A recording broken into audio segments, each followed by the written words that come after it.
나라들을 이기게 한 믿음이라는 제목으로 여러분에게 하나님 말씀을 전하고자 합니다. 세상을 살아가는 동안 믿음을 때로는 잃어버리기도 하고요. 또 믿음을 가지려고 하지만 믿겨지지 않는 그런 상황들을 만나게 됩니다. 우리의 삶이 그렇게 만족이 안 되고 기쁨이 없고 너무 문제가 크고 힘들어서 우리의 힘으로 도무지 이것을 이겨내지 못한다는 그런 상황을 만났을 때, 그런 어려운 문제를 만났을 때 과연 우리는 어떤 믿음을 갖고 무엇을 믿고 어떻게 믿어야 하는가 하는 그런 대답을 오늘 이 말씀이 여러분에게 해주시게 될 텐데, 오늘 이 말씀의 은혜가 여러분의 것이 되기를 주님의 이름으로 축원합니다. 그래서 하나님께서 이 기도원의 믿음을 통해서 나라들을 이긴 이 사건을 통해서 하나님께서 우리에게 뭘 보여주시기를 원하시는 것이냐, 기도원의 믿음을 통해 오늘 우리가 살아가는 믿음의 현실 속에 무엇을 어떻게 믿어야 하는지에 대해서 오늘 히브리서 기자는 우리에게 소개를 해주고 있는데요. 하나님께서 이스라엘 백성들, 특히 32절에 등장하는 기드온, 바락, 삼손, 입다, 이 네 사람을 소개하면서 라합까지는 한 사람 한 사람 앞에 뭘 붙였죠? 믿음으로라는 단어를 붙였습니다. 그런데 이 뒤에 사람들은 그 믿음으로는 단어가 생략이 되어 있습니다. 생략이 되었다고 없는 게 아니라 히브리서 기자가 이 본문을 통해 우리에게 제시하는 귀한 메시지가 있다는 겁니다. 여러분, 기드온, 바락, 삼손, 입다, 이 사람들은 어느 시대 사람들입니까? 사사시대 사람들입니다. 여러분, 이 사사시대의 특징이 뭐죠? 믿음의 어둠의 시대였습니다. 믿음이 상실된 시대였습니다.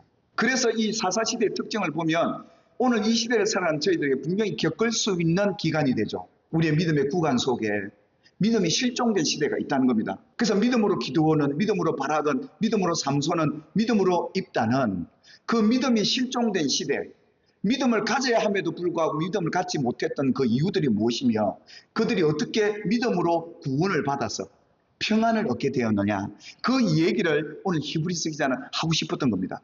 앞으로 이런 시대를 우리가 맞게 될 텐데 미리 대비하십시다. 그리고 여러분들 정말 믿음의 자리에 이 사람들이 어떻게 믿음의 자리에 섰는지를 우리가 바로 알고 깨달아서 이들의 믿음이 여러분의 믿음으로 자리 잡게 되기를 하나님은 원하셔서 오늘 히브리서는 이렇게 우리에게 조목조목 얘기를 해주고 있었던 것이죠. 그래서 그들은 믿음으로 나라들을 이기기도 하고요, 의를 행하기도 하고 약속을 받기도 하고 사자들의 입을 막기도 한 이런 구원의 사건들을 우리에게 소개해 주면서 이 사사시대에 있던 이 인물들이 어떻게 믿음을 가졌고 또 이 믿음으로 어떻게 세상을 이겨냈는지 그 얘기를 소개하고 싶었던 것인데요. 그들이 이 나라들을 이긴 이 믿음이 과연 무엇이라는 겁니까? 기드온과 300 군사들이 엄청나게 많은 미디안 연합군, 미디안을 중심으로 연합된 이 군사들이 얼마나 많았느냐, 성경에 보니까요 메뚜기 떼 같다라고 그랬습니다. 그 세력들과 싸워서 어떻게 이겨냈냐는 겁니다. 이 전쟁은 하나님께 속했고 하나님이 이기게 하셨다는 이 믿음을 우리에게 소개를 하는데, 이 얘기는 그렇습니다. 이스라엘 백성들 하나님께서 애굽에서 출애굽시켜서 광야를 헤매다가 430년이 지나서야 결국은 하나님의 약속대로 가나안 땅에 들어가게 되죠. 광야에 사는 삶 동안 그들에게 삶은 전적으로 하나님만 의지하는 그런 시간일 수밖에 없었습니다. 그런데 어떻습니까? 가나안에 딱 들어가니까 풍족한 삶을 살아가기 시작을 했습니다. 그래서 그들은 그때부터 하나님 앞에 악을 행하게 되죠. 근데 하나님이 그들에게 깨우치기 위해서 이방 민족을 손에 붙여서 이스라엘 백성들을 고통 주게 만듭니다. 그 중에 하나가 미디안이라는 족속을 그 손에 이스라엘을 붙여서 7년 동안 고통을 받는데요, 얼마나 큰 고통을 당했던지 이 백성들이 하나님 앞에 부르짖기 시작합니다. 7년 동안 고생하다가 하나님 앞에 부르짖으니까 하나님이 선지자를 보내서 애굽에서 모세를 통해 내 백성 구원해낸 것처럼 미디안의 손에서 내가 너희들을 구원해내리라 약속을 하십니다. 그리고 난 뒤에 하나님이 누구를 부르시냐면 기드온을 부르십니다. 기드온을 부르시면서 이렇게 말씀하죠. 하나님이 너와 함께 해줄 텐데 네가 미디안 사람 치기를, 메뚜기 떼 같은 그 사람들을 한 사람을 치듯 너무너무 쉽게 이기게 해주겠다는 겁니다. 이 말씀이 기드온에게 믿어졌을까요? 안 믿어졌을까요? 기드온의 반응이 할렐루야 아멘이 아니었습니다. 그가 뭐라고 하나님 앞에 반응을 하죠? 만일 내가 주께 은혜를 입은 자라면 나와 말씀하시는 이가 정말 하나님이시라면 내게 뭘 보여달라고요? 표징을 보여달라 그럽니다. 하나님이 이렇게 전쟁을 이기게 하신다고 약속한 말씀을 내게 주셨는데 하나님 솔직히 안 믿어집니다. 그렇지만 그 말씀을 믿으려고 하는데 안 믿어지니까 믿음의 확신을 가질 수 있도록 내게 표징을 보여달라.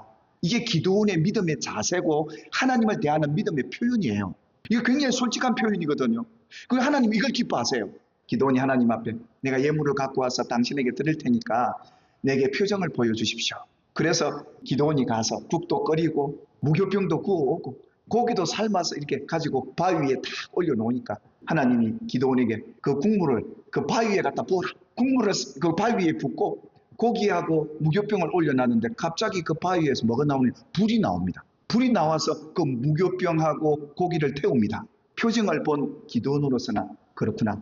하나님이 우리 백성을 구원하시겠구나. 그런 믿음의 확정을 갖게 됩니다. 뭘 통해서요? 이 표징을 통해서요. 그런데요, 이 백성들이 이제는 광야 때와 달리 농사 지어서 과일도 풍성하고 곡식도 풍성하고 짐승도 풍성한 삶을 살다 보니 하나님 앞에 악을 행하게 됩니다. 우상을 만들어 놓고 거기에 제사를 하는 겁니다. 기드온이 사는 그 성읍의 마을에 우상을 어디에 세워놨냐 하면 기드온이 사는 그 집안에 이 우상이 있었던 거예요. 하나님이 주신 것으로 자족하고 만족하는 게 아니라 더 잘 살아야 되겠다, 더 높아져야 되겠다 라는 이 욕심이 결국은 우상이었어요. 그러니까 그들 안에 집에 뭘 모셔놨느냐? 바알 제단을 만들어 놓고요, 아세라 신상을 만들어 놓고 부요와 이 세상의 모든 명예를 다 가질 수 있는 그 우상을 기드온의 집에다가 모시고 있었던 거예요. 하나님이 이걸 딱 본 거예요. 기드온아, 너 가정에 있는, 그리고 이 성읍 사람들이 추종하는 이 관계 깨뜨려야 된다. 그래서 결국은 믿음의 전쟁 앞에 나아가기 전에 하나님 뭐부터 처리하시느냐? 너 속에 있는 욕망, 그 욕심부터 내려놔라, 이 말이거든요. 그래서 하나님이 바알 제단을 헐어라, 곁에 있는 아세라산까지 찍어서 내버리고 이 산성 꼭대기에 내 하나님 여호와를 위하여 규례대로 한 제단을 쌓고 둘째 수소 가져다가 그 찍은 아세라상이 나무로 불을 떼어서 하나님 앞에 번제로 드리라. 사랑 여러분, 우리가 이 세상을 이기기 전에 내 안에 먼저 이 우상, 욕심을 이겨내는 결단이 있게 되기를 주님의 이름으로 축원합니다. 하나님이 이 기드온에게 이 얘기를 하십니다. 그런데 이 기드온 용감한 사람 아닙니다. 소심한 사람이에요.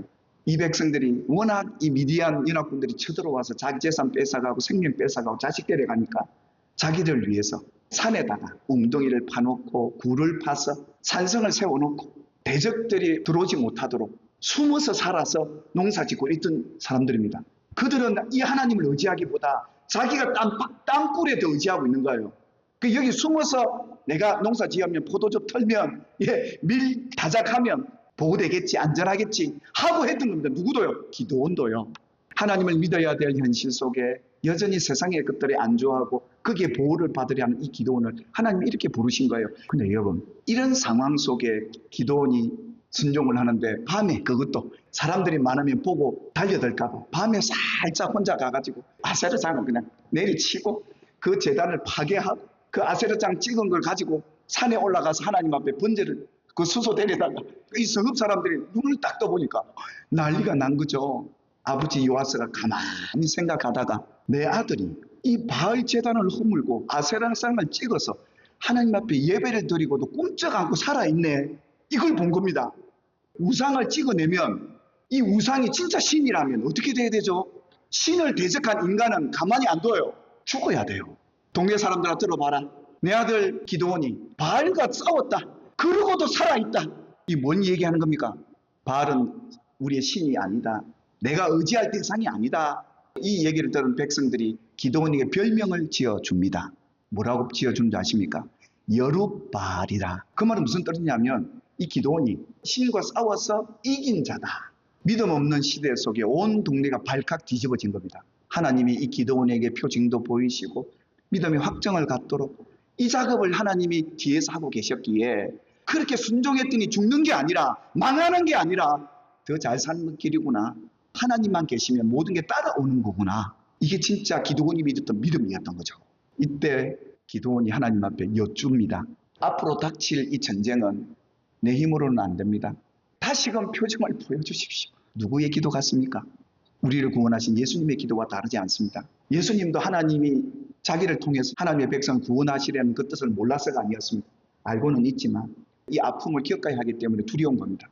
그래서 예수님이 하나님 앞에 할만하시거든 이 잔 죽으면 좀 지나가게 하면 안 되겠습니까? 그러나 아버지의 뜻대로 하소서. 이 예수님의 기도가 기드온의 기도처럼 하나님이 하실 것에 대한 확신을 갖도록 해달라는 것이었고, 구원은 하나님이 하십니다, 이걸 강조하기 위해서 이 세 번의 기도가 있었던 거예요. 자기 힘으로 구원하는 게 아니라, 군사가 막강해서 전쟁을 이기는 게 아니라, 이 구원은, 이 전쟁은 하나님이 이기게 해주셔야 되는 거구나, 이걸 믿는 성도만이 이런 기도를 할 수 있는 거였죠.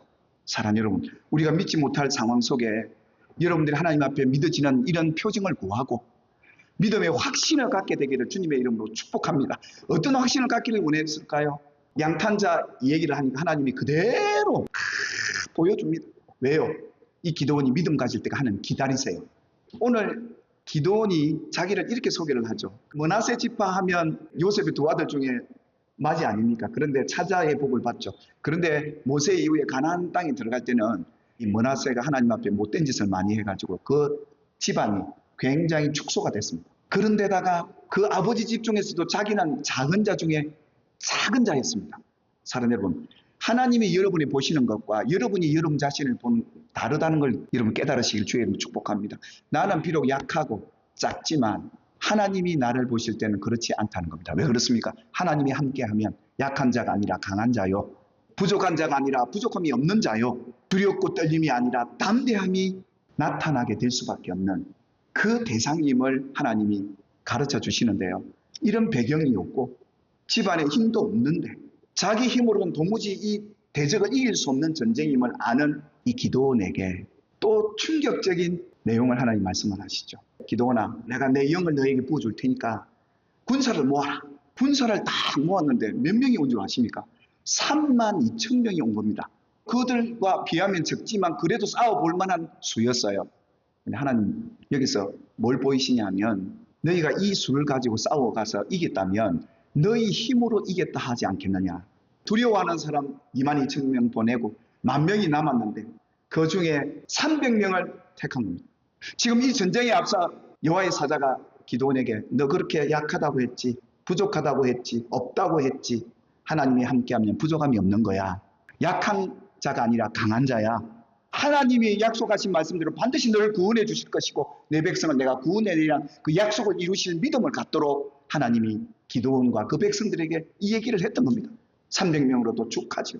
가장 약한 자, 부족한 그 상황에서도 하나님은 역사하고 계시다는 겁니다. 뭘 통해요? 믿음을 통해.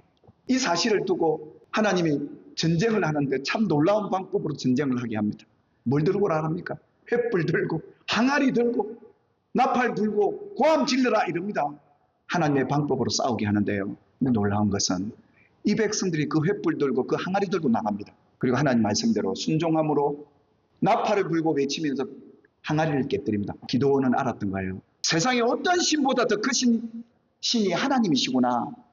이걸 경험한 기도원과 그 성읍의 백성들, 그리고 그들이 바라본 이 전쟁은 여호와의 전쟁이었다. 이 믿음을 가진 거예요.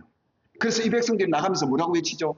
여호와와 기도원의 칼이로다. 이렇게 외치고 나갑니다. 그 뭔 말이냐? 하나님이 우리와 함께 하시고 이 전쟁은 하나님이 우리 앞서서 싸워주신다. 그래서 여호와와 기도원의 칼과 함께 하시는 하나님을 선포했던 거죠. 하나님과 함께하는 확신으로 승리한 이 전쟁, 이기게 하신 하나님의 놀라운 은혜가 여러분에게도 있음을 믿으시기를 주의 이름으로 축복하고, 그리고 많은 사람들은 보여줘도 들려줘도 못 믿는데 보여줘서 믿음의 확신을 가졌던 이 기도원이 그 민족을 구원해내는 놀라운 구원의 역사를 이루셨던 하나님, 오늘 저와 여러분을 통해 이 일도 이루실 줄 믿습니다. 이 믿음이 실종된 시대 속에 여러분이 그 믿음의 빛나는 자리에 모두가 서게 되기를 주님의 이름으로 축복합니다.